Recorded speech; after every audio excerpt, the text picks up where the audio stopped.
Hello and welcome to the Geeketeer podcast. It's TheBlueShifting and Steven once again. Steven, I wanted to talk about how, even though we're using TeamSpeak, I think we should start using Discord if we can. Yeah.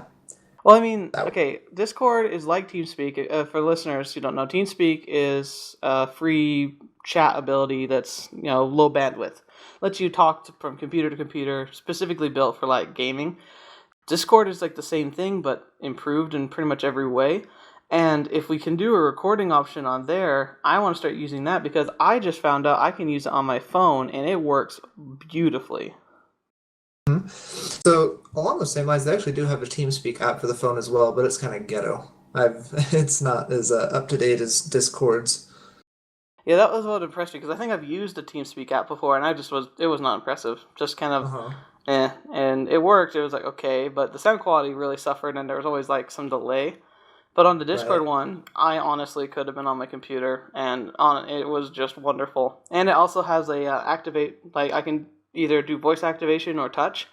And the touch is nice because when I'm talking with people and taking care of twins, sometimes I don't want them to hear what's going on because it gets a little crazy. Yeah, that's understandable.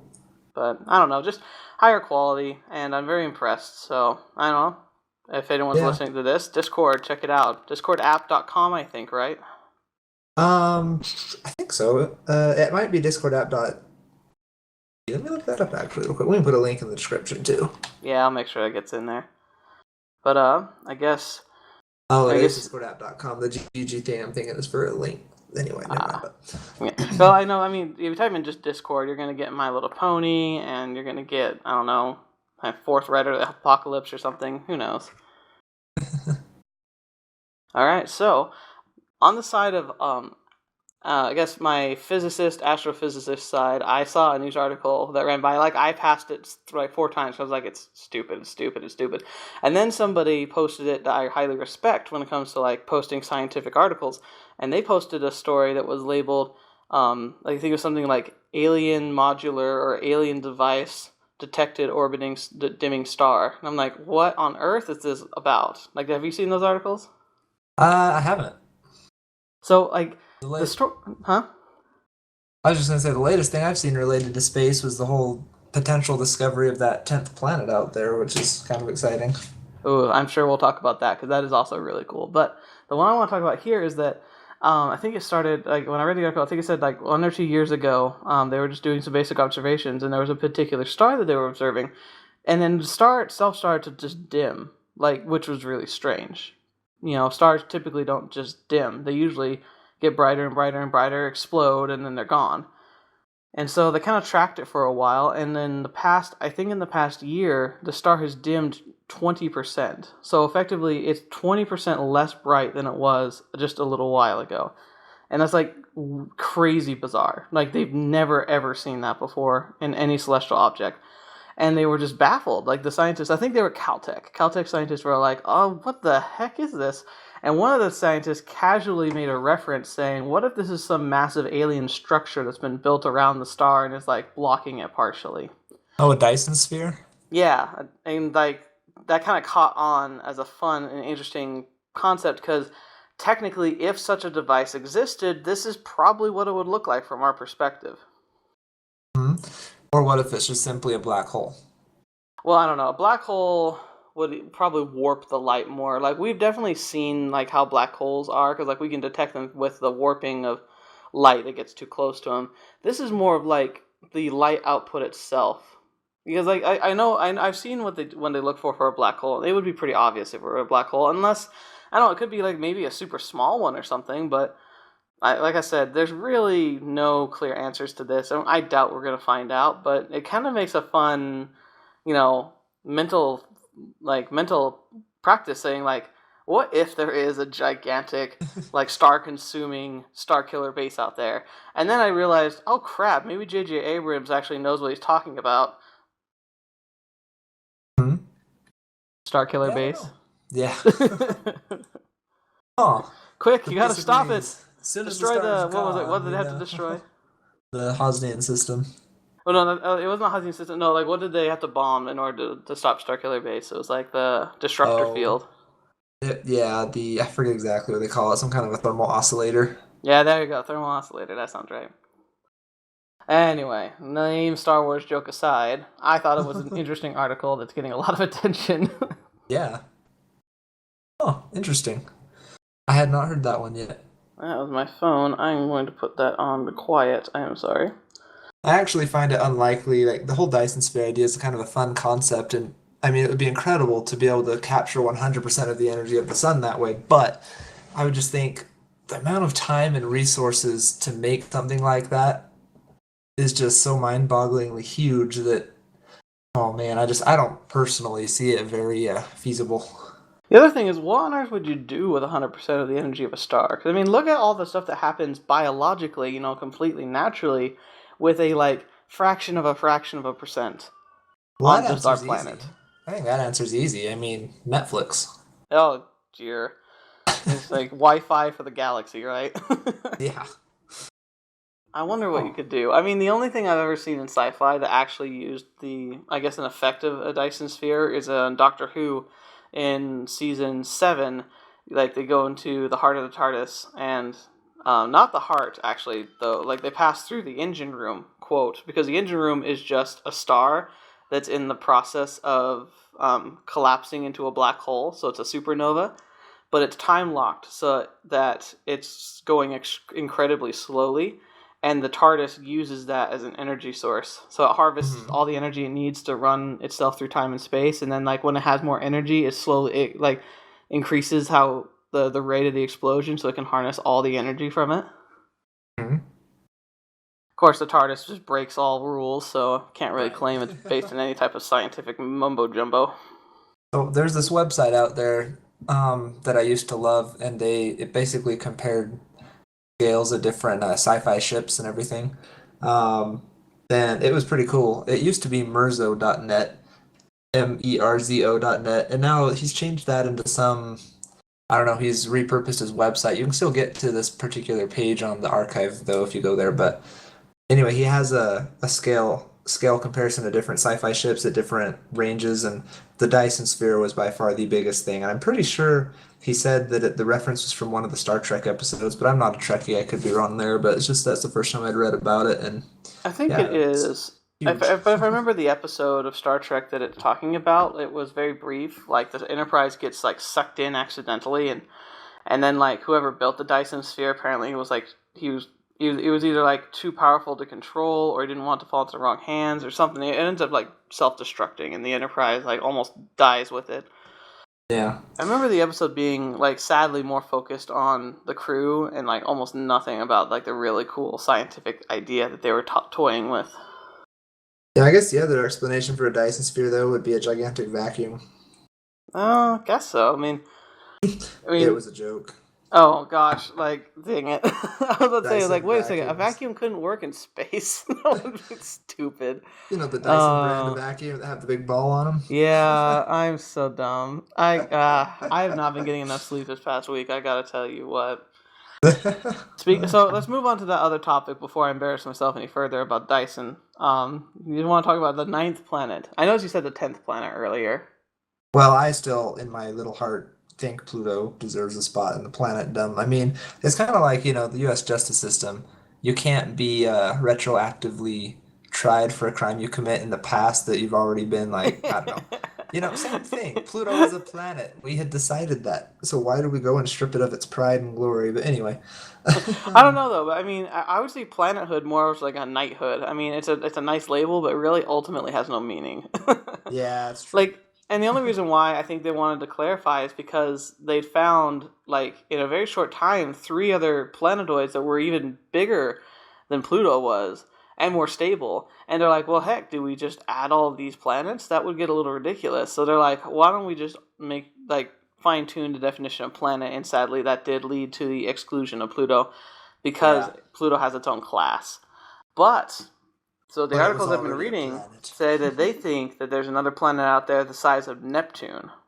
Yeah, they said it was about 4 times bigger than Earth is what I had read, maybe bigger if they're saying Neptune now. But from what I'd read as well, they're just seeing a lot of bodies orbiting the same spot in space. And so their explanation now is there's got to be something they're orbiting around. So they're thinking there's this planet So I was doing some reading up on it, and one of the articles linked to some conspiracy theory about a planet called Nibiru or something. I don't know how to pronounce it, but I had never heard of this conspiracy theory before.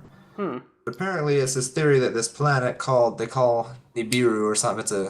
I don't even know how to pronounce it. Nibiru. It's in Babylonian astronomy, but essentially, it's this planet that's going to come and destroy the world by either colliding with the planet or going close enough to mess up the magnetic poles, and everything's going to just destroy and whatever. Well, anyway, it was supposed to happen in 2003. Okay. Yeah, apparently Is it we is it one of survived it. those like Kool-Aid drinking kind of stories? You know, like we're gonna ride the comet into like heaven stuff. Yeah, Uh, it really is to me. But it was just interesting to read about, and I got reading about this lady who I don't remember her name, and I don't really care too much, but she was a big proponent of it. She claims to be someone who can talk to extraterrestrial beings, and they told her it was 2003. And then when the Hellbop comet came around, she was telling everyone that it's a distraction from the real planet that's going to hit us, and don't pay attention, it's fake. And then when it came, she's like, "Oh, those were just white lies to mislead the establishment." huh. Anyway, she's still out there, doing her thing. It's funny that like there I am just astounded when these people will make like a doomsday claim. For one thing, it's pretty bold. I mean, I would need some pretty ridiculous evidence to be able to claim I know when the world's going to end. And then when they do it, it's so funny how they conveniently, almost like they planned on having the backup of like, well, if the world doesn't end, I'll just say it was this. And I Right. can't believe people still follow those people. I mean, I don't know. It just seems Yeah, so I'm the same bizarre. way. Yeah, and it's funny because one of the bigger points they always have on their sites and their explanations is that, the people in charge right now don't want you to know. And I mean, there's so many problems with that. I mean, do I think that there's stuff going on that people want to keep secret? Oh yeah, of course there is. But something to that scale, like, okay, I can understand one government maybe trying to keep something secret, but the entire world, all governments working together in tandem, that's never happened. I find it highly unlikely that something as big as that would be kept secret so well and so perfectly, and I don't know. Yeah, like you said, Kool-Aid drinking, whatever. Yeah.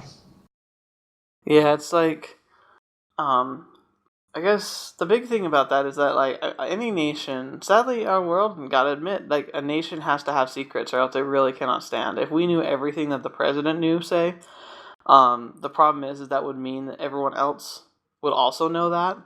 Because I mean, look at the Mhm. internet. Like people, like someone can sneeze in a weird way, and everyone will suddenly know about it. So like, you gotta have secrets, and you gotta be careful with them. So like, people who get really, really touchy about like the government hiding things, it's like, yeah, they hide things, but it's also most like, I mean, it's not like they're out there trying to get us all or trying to trick us. I don't know. I'm probably gonna. There's probably tons of people out there gonna be like, "Oh, you're wrong," and heck, there's gonna be the people who claim that the government's gonna steal all our guns and like let the UN take over our country. I've heard that a lot more than I'd like to admit. Yeah, and I don't really know what's going on I'm not gonna even pretend to know what's going on, but I do know I'm gonna keep living my life as if things are going well, with Yeah, a healthy sense of skepticism just in case something does happen. exactly. I mean, there's only so much we can do, and the best thing about it too is like it's funny to me that I bet you so many people get so caught up in all these conspiracy theories, and yet I bet you a majority of those people don't take the time to vote. You know, like Hmm. people always get so caught up in all these like, oh, like the government's gonna poison our water, and they like won't even take the effort of going down and trying to elect their local officials every year. I mean, and I'm Right. guilty for that too. I mean, I let it slip a few times, but I feel like if you're gonna go to the length of trying to claim the government's gonna try and destroy you, why don't you at least try and fix that in some miserable way? Yeah. And actually, this is funny because that kind of brings up an interesting point. I have been really, really sad because Trump is doing too well in the polls, and I'm getting terrified he's going to be considered a serious candidate. Like I keep Hmm. thinking he'll just like die away because people are going to be like, yeah, this guy's an idiot because he's an idiot, and yet he keeps doing better. And like I've decided officially, I think I was joking before, but I'm starting to be serious about it. That if he gets elected president, like I think I'm going to be in Canada within a week. Yeah, and I don't know the political views of anyone listening, but I'm not a Trump supporter either, and I agree. I think he's more dangerous than anything, and it does amaze me how popular he is. And a lot of people, they say their favorite thing about him is that they believe he will actually do what he promises. But that's what scares me about him because Exactly. I don't like what he's Why? promised. I Why mean, would you want anyone, that? yeah, like anyone who is promising to basically repeal religious freedom in the country is dangerous. I mean, and not a lot, some people disagree with me that this is religious freedom, but he wants to deport all the Muslims, I and I know. know some Muslims. I have friends that are Muslim, and there is nothing wrong with being a Muslim. There's nothing about Islam that means you're a terrorist or you're an extremist. And so just putting a blanket statement out there saying we're going to ban all Muslims is taking away religious freedom. And if he does that with one group of people, who's going to say he's not going to do it with another? And, a lot of people say, well, that's slippery slope logic and blah, blah, blah. But there's so many cases where the slippery slope logic in the past has been exactly true, and I don't want to risk it. Exactly. I mean, that's the greatest lesson of World War II, I think. Hitler, when he became chancellor and was elected emergency powers, honestly, when you look at his actions from like the genuine historical sense, he went out with the goal of just making his country better. And look where that led by little tiny bits and pieces here and there. Uh-huh. It's very clear. He even has a lot of speeches and statements early on when he was like running for the position, saying that the last thing Germany needed was war, but it needed friends, and that they needed to become friends with America, with Britain, with France, with Poland. Like he listed all these countries that he wanted to become bonded with, and he said that they needed as allies. Mhm. And next thing you know, 10 years later, he's attacking them in a full-out scale war that nearly destroyed everything. So yeah, Trump's terrifying. He's Yeah. absolutely terrifying, and and if he is being listened to, I feel like he's got that charisma that's very similar to Hitler. It's like most of the people here are gonna be like, "What the heck? Why are people listening to him?" And if we're not careful, it'll be too late by the time something's done about it.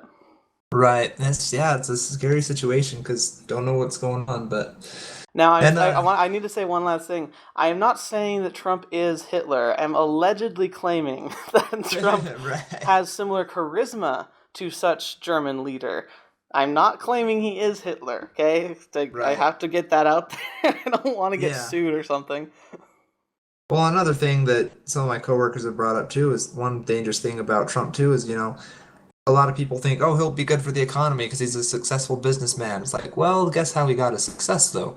I mean, do you know how many people, how many companies had to go under and go bankrupt and all that for him to get to where he is right now?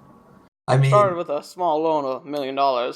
I know it's not a exactly a clean road where he's come from, and I don't think he can do it, and I don't trust him myself. So, I like, also want to yeah, bring up something here about Islam though, just since we had touched on that. go Like for it. I got into a discussion with someone a couple weeks ago about Islam, and he was saying that he supported Trump deporting Islam because of all the radical people, and he said it's for the greater good and it's for the greater safety.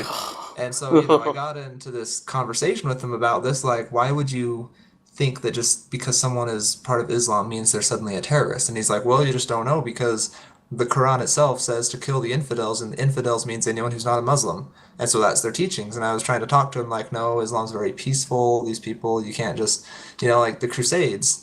If you went judged all Christianity off of the Crusades, then we're all terrorists too. I mean, it's like Definitely. it's obviously not true. It's just a little group of people that is giving the rest a bad name, and but he wasn't listening and just, basically being very kind of belligerent about like all Islam is evil and you must get it out of the country at all costs for the greater good. And so, I went after and I looked up on the internet the Quran to try to see did it really actually say kill all the infidels. And initially when I did my search, I found a lot of sites that were claiming the same thing and they had quotes from it.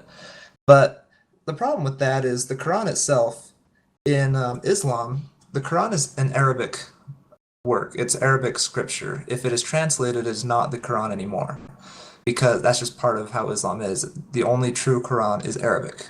It doesn't Yeah. matter where you are or where you live or what language you speak, the only true Quran is Arabic. And so when you memorize it and when you do your prayers in Islam, they need to be in Arabic or they're not really true as far as I understand. So I did some more research on this and I found this interesting site, and it was an Islamic site, which personally I feel like if you want to get to the root of a problem, go to the source and ask the Mm-hmm. people who know about it rather than the people that read the news about it. Mm-hmm.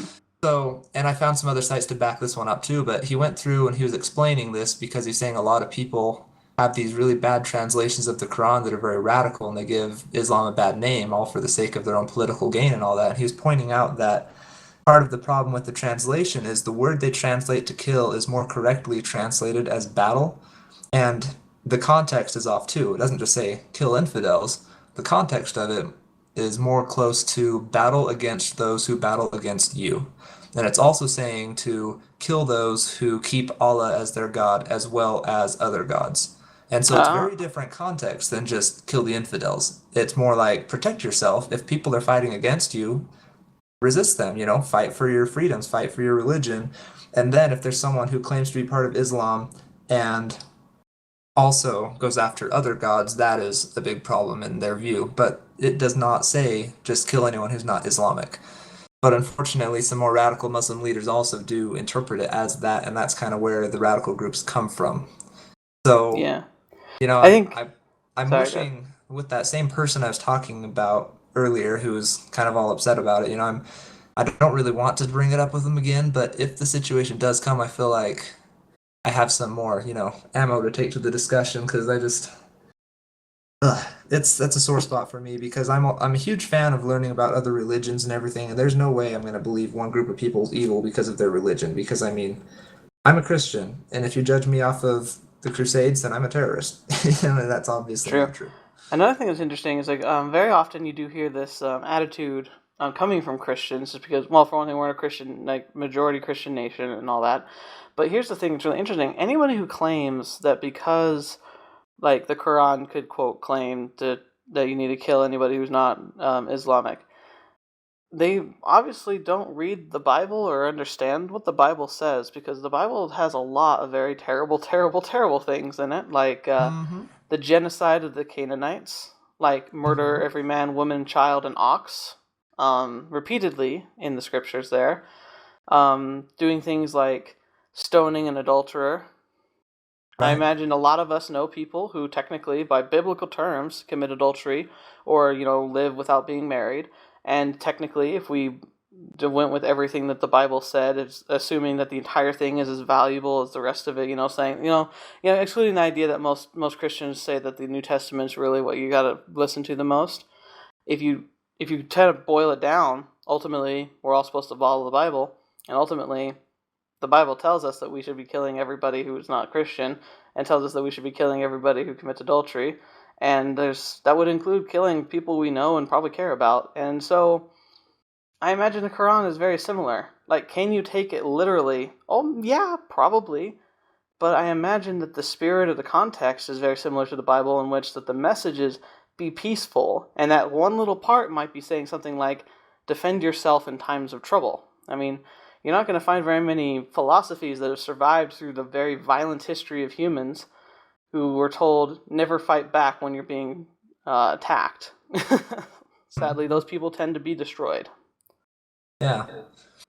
So that's just, yeah, I feel like with the whole wanting to deport the Muslims, like where is the good Samaritan in that? Where is the good-hearted human being in that? I mean, put yourself in their shoes. If you were someone trying to get away from, and I'm not saying we should just let them all in willy-nilly without any type of checking. I'm not just saying let everyone into the country, not at all, because I think there's a lot of problems with that as well.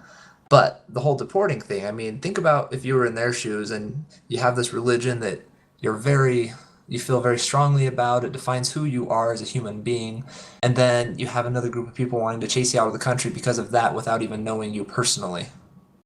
Yeah, it's I just a mean, how bunch of hard would that be? And it's horrible. it's a malarkey. That's what it is. And I'm Yeah. tired of people who have such, I don't know, sway over government and policy, who can be so, I feel like blind to their own experience and are unable to comprehend the experience of somebody else. Yeah. But I don't know. I think we've been talking about this a little too long. Yeah. It's kind of gotten into um, politics let's and go back into, let's dip away from politics, which is, I mean, what do they say? The cardinal sins of discussion and debate are you never talk about money, politics, or what was the third one? Money, politics, or Twilight. religion. Twilight. No, I know we've done all three. Let's move on. I Right. actually do have something very that is actually not too far off from the horribleness that we've been discussing, but more on like the vengeful side. Like there is actually a group I know of that, quite frankly, is being just absolutely awful to a select community, and no one really can do anything about it. But this company is Machinima. Have you heard about the recent drama that came up with Machinima? I guess I should clarify. Machinima is a company that's built off of, I guess, the success of YouTubers. You know, when YouTube started getting big, they had a channel where they made videos, and then they realized that a good thing they could do is they could make money by networking. So they grab YouTubers who show potential, and they say, hey, look, we'll make a contract with you. We'll help you get started. Maybe they'll give you like some startup money to help you buy some good equipment. And then they say, for the next like 2 years, 3 years, or 6 or 7 years, it turned out by some contracts, you sign on with us. We get 40% of all the money you ever earn on your channel, but in return, we'll network you. We'll provide you opportunities to talk to other YouTubers that are really successful. We'll show your videos on our website, and we'll help promote you and get you more success faster. Now, I've heard of them quite a bit, but never knew exactly what they were. Okay, so that's that. And then a story came out recently that kind of, people had been whispering, but until I think it happened 6 months ago, where something kind of came to light that really started this kind of avalanche of outrage. Because a YouTuber, I don't want to say the name, apparently it's kind of a sore spot for Machinima, so I don't want to enrage them too much. They actually have pulled down other videos talking about this subject. But a YouTuber had an issue where he had been signed into a contract for 4 years, and he found that them taking a 40%, actually no, they started taking 60% of everything he earned, and they effectively didn't do anything. Like, they networked him a little bit, but they would do things like, here, we're going to do a big meeting with all these YouTubers in LA, but you have to get yourself to LA, pay for your own hotel and lodging for a week in order to participate.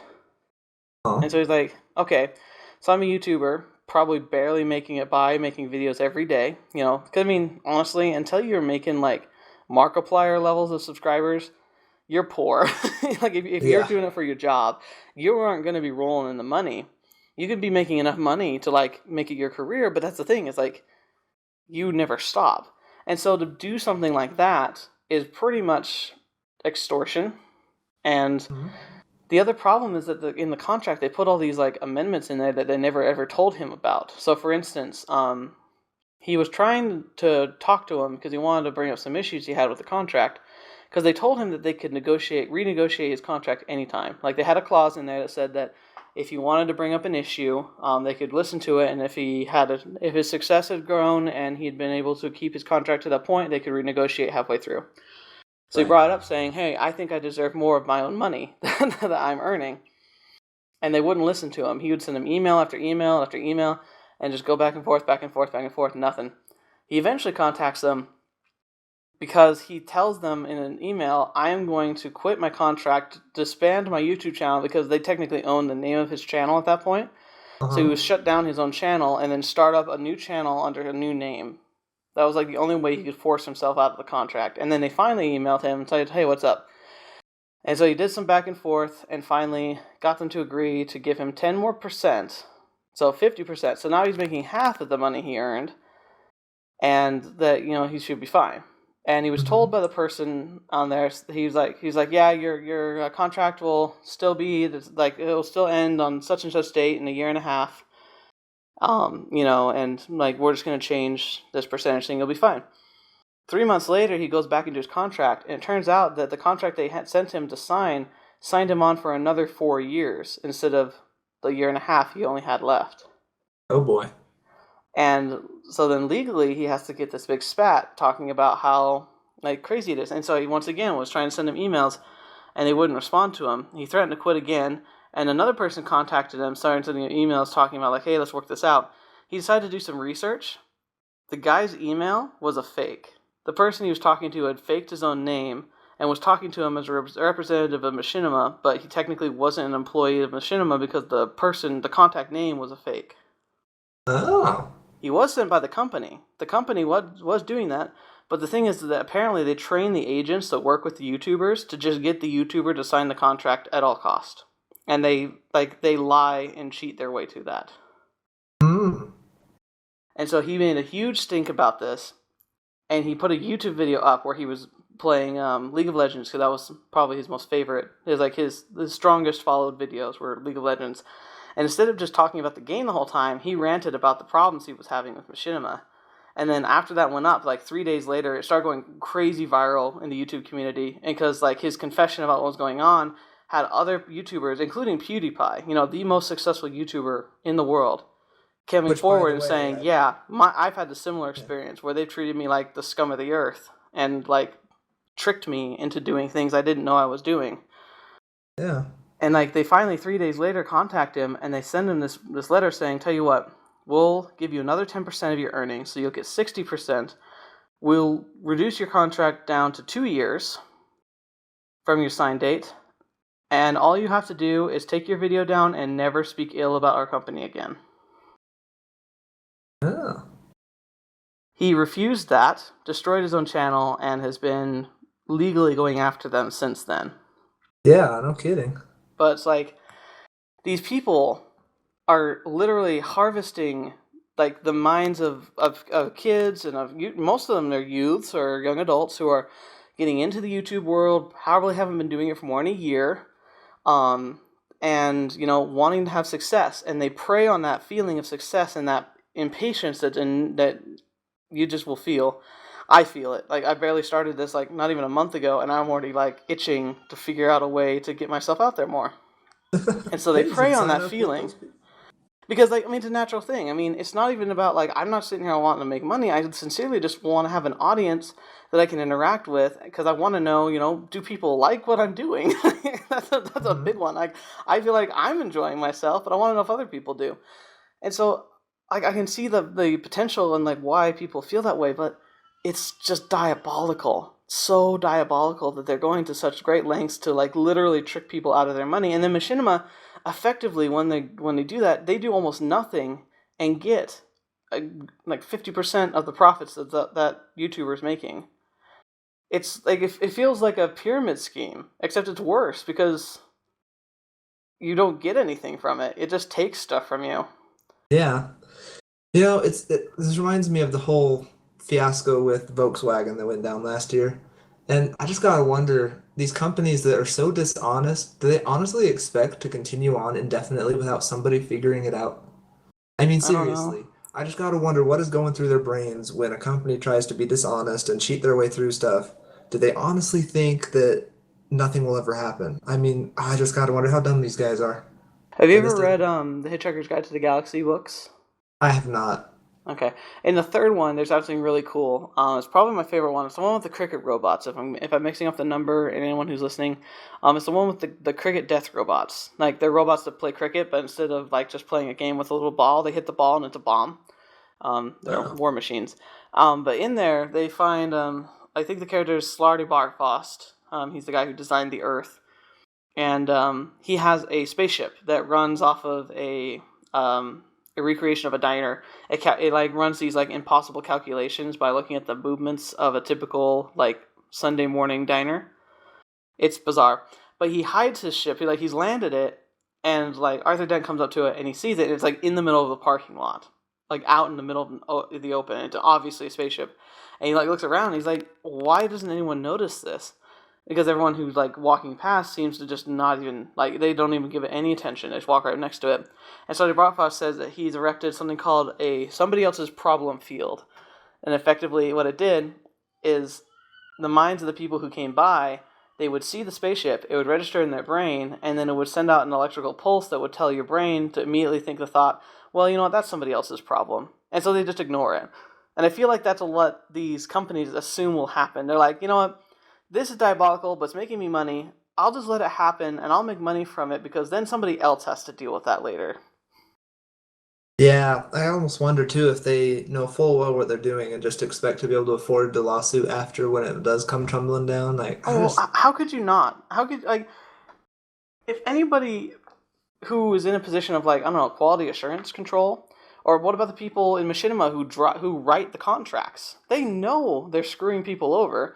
They instructed the people who interacted with the YouTubers to just get them to sign no matter what you have to say, telling them to lie. I mean, you don't get told, hey, make him sign no matter what, even if you have to lie, and think, oh, yeah, we're being a wholesome company right now. Yeah, it's just, and the sad thing is, there's probably a ton of companies out there that do it to some degree or another, and I would honestly have to say probably most, if not all. I mean, that's the downside of capitalism, honestly. If you're going to be brutally honest, capitalism gives a lot of freedom. It allows, it's a system that regulates itself, but you have to remember, what regulates capitalism, what regulates communism is something else, but what regulates capitalism is essentially greed. The only reason why the prices stay down is because greedy on one side of the street can offer lower prices to try and beat out my stuff, so I have to lower my prices so I can stay competitive with him because I want the money, not him. And so in a system where the regulation of the system is the greed of the people running it, obviously you're going to have these types of problems. Because when you're fueled and good at working with your greed, I mean, there's a reason why it's considered one of the 7 deadly sins. I imagine it very easy to go from, I'm going to do a nice big home, start a business and keep it all nice and good, to I'm going to do whatever it takes to destroy that person across the street so he can't open up his bakery. Right. Yeah. This is madness. Yeah, the business world is a place that sickens me. Like, I used to think I'd like to eventually own a business, run a business, but the more I see how stuff works and the more I see, just the more I am involved in business, the more I think, I would love to be kind of a side consultant type person, but I don't want to be an owner of a business. I agree. Because I'm going to try to be honest, and just quite frankly, you won't make it that way very easily. So it's just sad. Like, it was kind of one of those things where it's like, felt like, the American dream, wanted to have a business and all that. And then once I realized what that meant, it's like, man, I would lose who I am if I did that. So I'm just realizing, I keep looking down, I'm like, wow, we've been talking a lot about really depressing topics. Like, this first half has been just absolutely awful. So I'm looking down, I want to talk about something nice. And I'm looking down, and I have to say, there's one more story that's tied to everything we've been discussing that we should talk about now because it's still part of the same subject. I brought this up to you in part, and that's the idea that Sony's been trying to copyright the phrase "Let's Play." Mm-hmm. Now that's a fun can of worms. I do remember you mentioning that, but so are they would they in essence be shutting down all the YouTubers that use Let's Play as the title of their channel, or is it not really that? Here's what I'm thinking. I think they're after the phrase "Let's Play." I don't know how exactly they plan to implement it. If I were Sony, because it's such an easy look up, it's something you type in. It's a good net to catch people to watch certain videos on the internet. When people want to watch somebody play a video game, or even they don't even know what video game yet, they just want to watch someone playing a video game, they'll often type in a Let's Play. And if Sony gets their hands on it, I could see a few things happening. Either they would try to claim the money that's being made by all the videos that have the title Let's Play on them, which would be ridiculous, and I honestly don't think would fly in court, because it's kind of like YouTube really started cracking down on music and videos a few years ago, like copyright music, even if you had just a little bit of it in there. And a big problem with that was about making sure that money went to whoever made the media. And what they did when they did that is they kind of just went and started shutting down all the videos that had it, and there was a big uproar with that. And then they kind of made a thing where they said, okay, if it was made before this date, you can keep it up, but in the future, you have to go by these regulations. And so I imagine it'd be something similar where, there's a popular YouTube channel called the Let's Play, that's run by Rooster Teeth, an achievement hunter.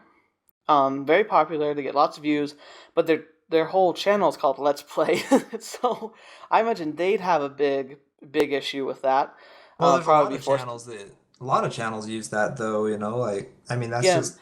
But it's one thing is if it's in a video name title or something, I think that's something they could be okay, well, just don't do that anymore. But when you have a channel named Let's Play, that would be preview harder. image on your channel, like the image in the video for the title that Yeah. says "Let's Play," you know? Like, And maybe what they really would be going for with this is that if they did copyright it, I could see the most likely scenario personally would be that they would only want videos called Let's Plays to be about Sony products. So PlayStation 4 yeah, exclusively, and then it would make it so that they would have such a trending term that would make it more likely that people are going to be watching and looking at and getting excited about Sony products instead of looking at just video games in general.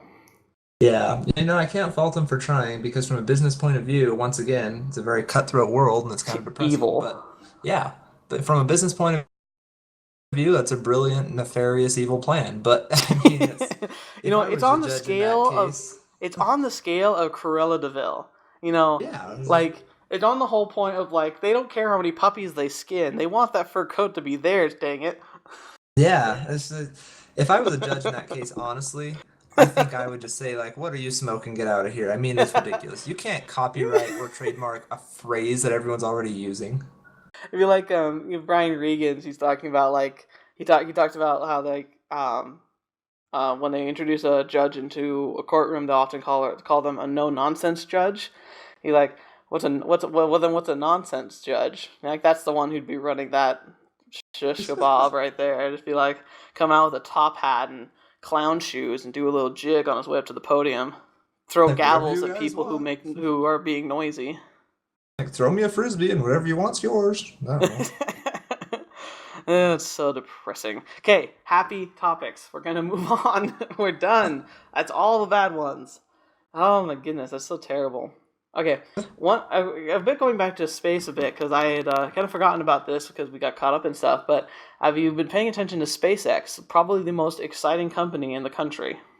I have. I'm a huge fan of Tesla, and I feel like I want a Tesla 3 when they're cheap in a few years when so I can get a used one. But yeah, I'm assuming you're referring to the rocket landing they had. Yes. Well, the two Mm-hmm. actually. There was one a few weeks back where they literally had the rocket go up into orbit, unload its cargo, and then land back on the landing pad. Right. That That's is the good one. amazing. Yes. Well, and seeing the video of it too, like how do you get a rocket to land with the nose still facing up and I just it boggles my brain. How Magic. do you I'm telling you, Yeah. it's science magic. Yeah. It's like Thor Like says. oh, it's just ridiculous. And yeah, maybe that's it. Maybe they just have Asgard an Asgardian piloting it on the way back down or something. Elon Musk sold his soul to the devil and he's not telling anyone.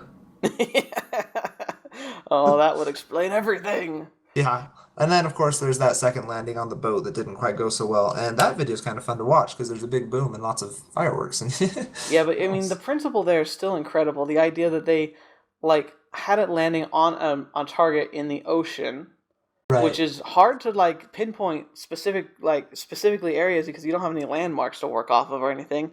And the boat is obviously going to be listing, because I don't care how calm it looks, an ocean is never calm. There's always waves.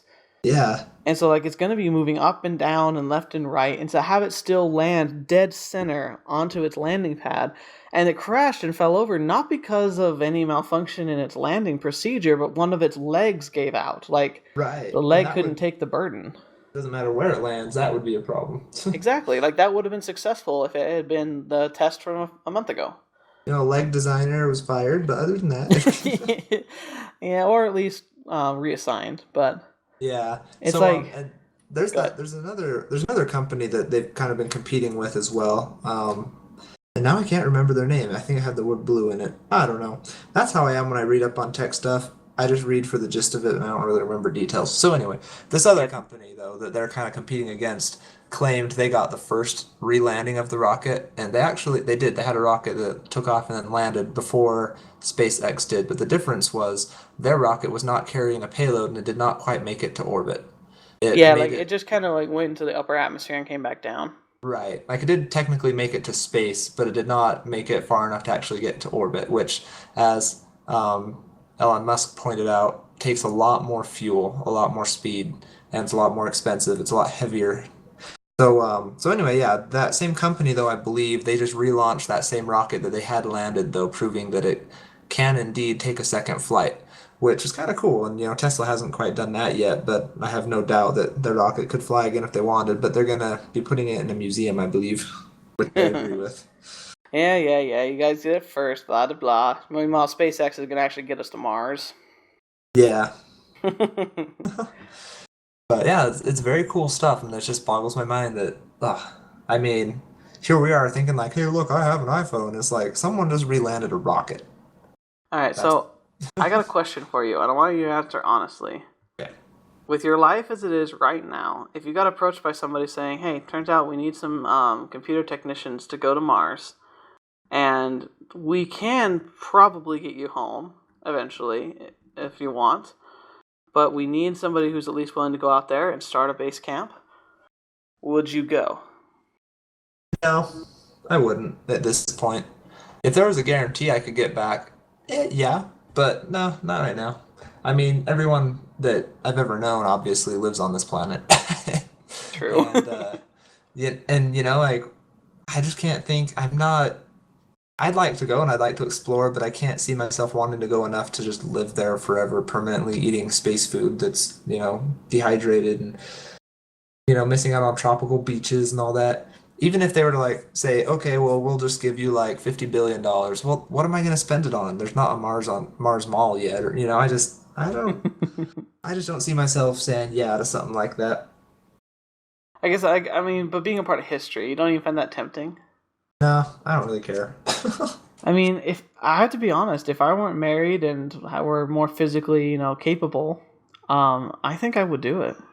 See, that's the thing. I'm trying to get married. That's why I don't do it. I mean, yeah, that does put a kind of a kink in things. I don't feel like I would be in a position right now, even if I were like the perfect candidate.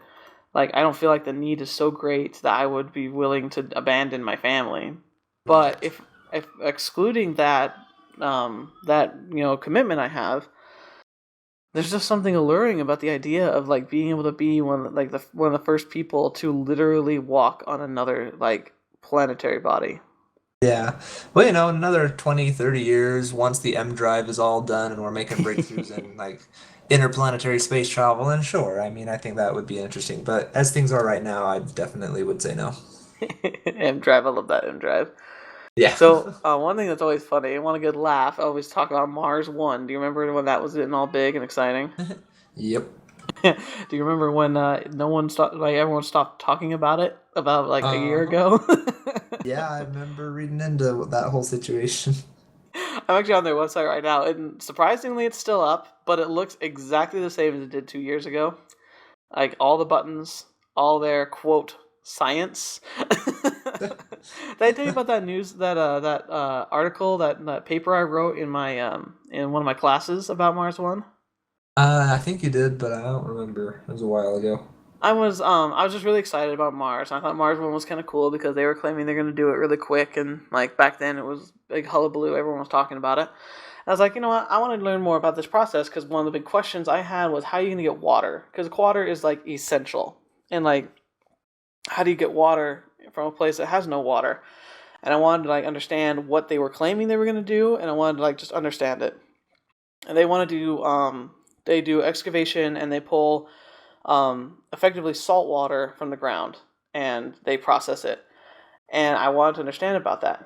And like I found that there was so much wrong with their plan. It not only convinced me that it was dumb, it convinced me that if they even could pull this off, which I doubted they were even going to try, they would literally be killing everyone they sent, like within a week. Because their idea was that they were going to harvest from the ground enough water to sustain 4 astronauts.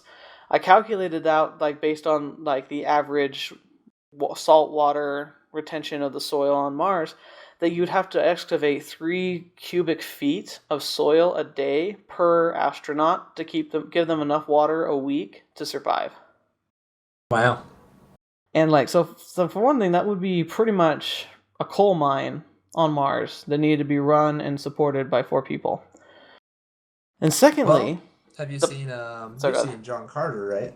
yeah, They have that but big walking city that mines. Apparently oh, they do perfect. We'll just use that. It'll solve all the problems. it. Right.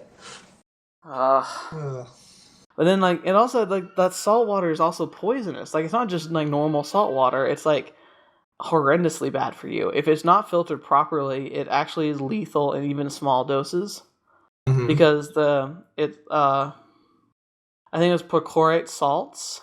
Like, perchlorate itself would be released in the process. Like, if you drank some of it, it would taste like horrible salt water, and then the perchlorate would break out, and it would actually go into your bloodstream, and it attaches to your blood cells where it normally would attach oxygen, and so you would, like, suffocate inside a spacesuit or inside a base full of oxygen to breathe. Oh, lovely. Yeah, it's great. And they never talked about that. And then I even went deeper. I was just like, well, and where are they going to get air anyway? And I found out that their plan was to take the water that they excavated, and a portion of it was going to be siphoned off and broken down into pure oxygen and hydrogen. Mhm. Do you know how much energy it takes to break down water into pure oxygen and pure hydrogen? Over 9,000. Yeah, pretty much. It's pretty much like saying they would have to go there. They'd have to be a full excavation, like, machinery that was working and never could break down. They also would have to have pretty much a nuclear reactor just to provide the energy needed to split the molecules properly, so they had, like, air and water and hydrogen. And then they still hadn't solved the problems of food yet. So effectively, Mars One was going to send everyone on a suicide mission. And, like, I presented the paper, a lot of interesting stuff. Obviously, it wasn't my paper that started the dissension, but within 6 months later, I think other people were starting to figure things out too, because they started having to make these press releases, and then they started doing these things. And that's when that ultimately the big one was when the astronaut candidate, like one of the guys who was going through the screening process, was asked to, like, go through a physical, and he said that it went from it was a scheduled 3-day physical over Skype with a doctor that worked with the program to an hour-long Skype. It was going to be like he's going to fly and do 3 days of, like, calisthenics and stuff to, like, check all of his physical abilities. And it went from a fly out for 3 days of study to an hour-long conversation on Skype. Yeah, because that's a physical. And then, like, how like they had a point system, because they're like, he was probably like the last 100, and, like, out of that 100, 4 people are going to be sent. And, like, based on, like, your career, your age, and your health, like, you'd get points. And the more points you had, the more likely you were to be chosen. And how they would tell these people that they could earn more points if they bought, like, Mars One merchandise, or if they got other people to buy merchandise, like, with their name as a code. And that, like, the Mars One also, like, told them in the thing where, like, they said, if people want to interview you about Mars One, you can go ahead and get interviewed, and we would appreciate it greatly if you would send the proceeds of any interviews that you had to Mars One as a donation. Wow. So yeah, it's awful. Yep. Like, I'm pretty sure, like, whoever started Mars One, I can't even remember who it was anymore. I'm pretty sure he's probably run off to somewhere in the middle of Brazil, counting all his money, and, Yeah, like, hiding from the rest of the planet. Back to depressing business subjects. Oh, darn it, we can't get away from it. Must be a sign. Like, I'd like to give him the benefit of the doubt, though. Maybe the dictionary definition has changed over this last few months, but, maybe physical doesn't mean actually, like, they're in person anymore, We live in the media age. We don't actually need to perform physical labor. What are you talking about? It's virtual physical because we can do that. Exactly. Because science. Yeah, okay, maybe it's depressing, but maybe that's because, quite honestly, 2016, looking like a fabulous year so far, but it feels like there's a lot of people who are going to do their best to just ruin everything. Yeah, We're going to figure it out, though. I mean, the majority of us are decent, awesome people who are doing some pretty amazing stuff. For instance, like, I think this year is going to be the year of VR. Have you been hearing about that at all? Sorry, you just cut out a lot there. Oh, sorry. I did not hear that I said, last sentence. have you heard about the fact that 2016 is the year of VR, virtual reality? Oh, well, yeah, there's a lot. I'm very excited for the virtual reality stuff coming out. I do feel like it's going a little bit slower than I'd like, but one thing that's coming out, there's a virtual reality center being built in Utah, And I think it's due to be open this year. I could be wrong there. Don't know exactly what that entails yet. But then there's the whole ILM, Industrial Light and Magic doing their thing. There's the HoloLens. The HoloLens is one I'm most excited about, I think, right now, just because I like the idea of augmented reality. So Oh, instead of okay. recreating the entire environment digitally, you're just imposing upon the existing environment, which Was I that the think. one that was displayed at E3 this past year? And they had the little Minecraft display that you could walk around, Yeah. and yeah, that was it. I like that idea for one reason. I think it would be awesome to have laser tag matches where you're actually fighting against hundreds of troops on each side that are not really there, but they interact with the environment as if they were. That'd be cool. I've always thought VR actually has a military application. I mean, if we could replace military trained personnel, like put them inside a VR lab and have them virtually running, I don't know, like little like bots or something, that could be saving lives. But then again, part of that also makes me think that we'd be a lot more risky and a lot more destructive in our military because we wouldn't have the risk of loss of life anymore. So I don't know if it'd be a good thing to do that, to be honest. Yeah, I don't know, but I don't know, I'm excited about it because I think one thing that does bother me about virtual reality so far is they claim it's virtual reality, but what it really is it's virtual sitting in a chair with a headset looking around. And that bothers me. Just it's cool, yeah. Like I've used Google Cardboard, and I know the Oculus Rift is kind of cool and all that. But ultimately, you're still sitting in a chair using a headset, or at the most, you're walking on some kind of a treadmill interface, holding two things in your hand to interact with the game or whatever. It's cool, yeah, but that's not really virtual reality. That's virtual. You have to go to a place and use it, or buy lots of expensive equipment, and you're still in the same place. That's Well, why I I like this mean, idea of augmented reality a little more. it looks like Oculus and it was HTC's the Vive, I think. Like they're both coming out this year. Well, okay, Oculus is confirmed coming out this year. The Vive says they're coming out this year, but they're saying lots of stuff, so we'll see. I mean, that's gonna be like I've been watching it. It has the paddles in your hands, so yeah, it's not the augmented reality like you're talking about, but the virtual reality looks like pretty good because apparently like it comes with like finger sensors on like a kind of a glove thing, and you've got thumbsticks there too, so you can like use the thumbsticks to move around, but then you also have the option of like reaching out and feeling like you're actually like grabbing stuff with your hand in the game. Yeah. And like it sounds like we're finally getting what I was dreamed of having as a kid. And I don't know, like it's expensive though. Like, have you heard the price tag on the Oculus? Yeah, it doesn't surprise me though. I mean, that's brand new technology. Just think of 3D printers and how expensive they were a few years ago, and now you can get some for under $100. And it's like, I don't know. Are you talking about the cardboard one with Google? No, I'm talking 3D printers. Oh yeah, 3D printers. Duh. Yeah. Well, there's a cardboard Um, thing that's like it lets your phone become kind of like a cheap virtual reality. yeah, there's for Star Wars The Force Awakens, they did this little promotion where you can go and order some for free, and so I have three of the four. I did not get a Kylo Ren one, unfortunately, because the website was being overrun, but I did get the other three for free using different email accounts, which is kind of fun, and they're fun to play with. Oh gosh, Steven. But be Yeah. careful. If they hear this, they might come after you. Well, the funny thing about it is, just out of curiosity, I decided to look on eBay to see if people were actually selling a set of four, and guess how much they were going for? I don't know, $100. $300 to $500 What? for cardboard that they got for free from Google. That's absurd. It is, but Ugh. collectors are weird people. I mean, that's why. Heck, that's why you can make a killing if you like take the time to like go to garage sales and stuff. Like, you can always find something that somebody thinks is junk that somebody else will pay a ton for. Yeah. There's my favorite example of selling a solar powered clothes dryer and sending them a rope. It's Oh man, true. But I can't believe that though. Like, I'm just so excited because I feel like the immersiveness is really what I'm kind of hoping for, and even the fact like if you buy a standard pack for the Oculus, like it comes with an Xbox 360 control, an Xbox One controller, and it technically can patch it into any video game. Like it doesn't have to be specifically a VR one. It just won't do like the head tracking. Like you still have to use the controller to look around, but you can wear it on your head and watch it. Which as sadly being a father of little munchkins, I can't really do that because I wouldn't be paying attention to what's going on.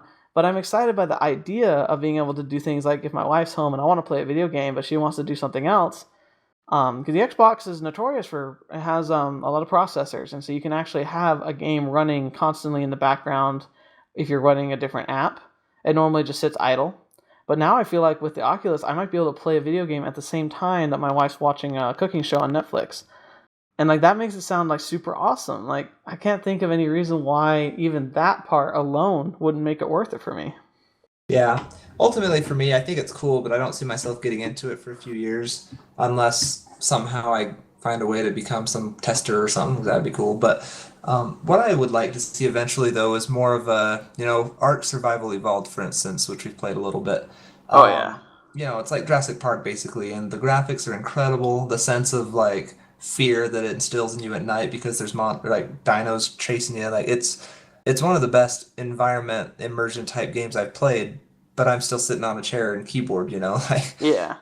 what I would like to see with virtual reality is more like get something like the HoloLens, get some kind of an area dedicated outside, like a spot of land that is running this game. Then you put on the HoloLens and you go and live there for a week. And then as you're there on the actual landscape, here come dinosaurs and you're running away, and you can, as far as the tactile response to the dinosaurs, I'm sure you could create gloves. I mean, I think people are already working on stuff like this too, but just wear special gloves that will give you a tactile response if you want to pick up something or whatever, or you could even go so far as to wear some kind of a suit that starts shocking you if you get bitten by a T-Rex. I don't know. But I don't know, stuff like that. That to me is what real immersion in virtual reality should be about, more than sitting on your couch with a headset. I mean, as cool as that will be, and I'm looking forward to that. Ultimately, though, I'm wanting to go full immersion, like you're living Jurassic Park, and that would be awesome. I agree, and I think honestly we're closer to that than I don't know. Sounds like you feel. However, you're right. Honestly, if you want to be able to get the real good stuff, it probably will take a few years. I Yeah, don't know. I honestly think that the Oculus will be fun, and I think it'll be like providing enough content for me, like enough interesting stuff that I can do with it for my channel. That alone also makes it something that makes me more interested. Because like yeah, it's gonna be buggy, it's gonna be flawed, it's gonna have things that I won't like about it, but it's still fun to be a part of that first like real big jump into something new. Like I'll be able right. to tell my great grandkids, assuming I can make it that long, but like I'll be able to tell them someday. I'll be like, I was able to watch this start. I watched it born, and now you guys are like running around in the Matrix, effectively. I don't even have children. They're Tamagotchis in my pocket now. Oh gosh, the ultimate Tamagotchi. Yeah. But I'm looking forward to stuff with Oculus Rift and other sets where and I think it may have been you that first talked to me about this. I don't remember. But anyway, basically where you can connect people in different geological locations. Geological locations, geographical locations, where they're each wearing this headset, but they connect to the same room, and then you can watch Netflix together. And so you'll be in this virtual room on a virtual couch with virtual friends all wearing this headset, but you're all in the same virtual room, and then there's a TV in that virtual room, and you put on a movie and you all watch it together, and you can see each other, you can hear each other, and it's already, I'm trying to remember what it's called, but it already exists. People are already working on this. And I don't know, I thought it was you that first told me about it. Maybe it wasn't. I don't know. It might have been. I barely remember people. I don't remember people's names. I can't even tell you what I had for breakfast this morning. Honestly, if you want me to remember a conversation we had a few months ago, unless something really amazing happened during our conversation, I probably can't tell you.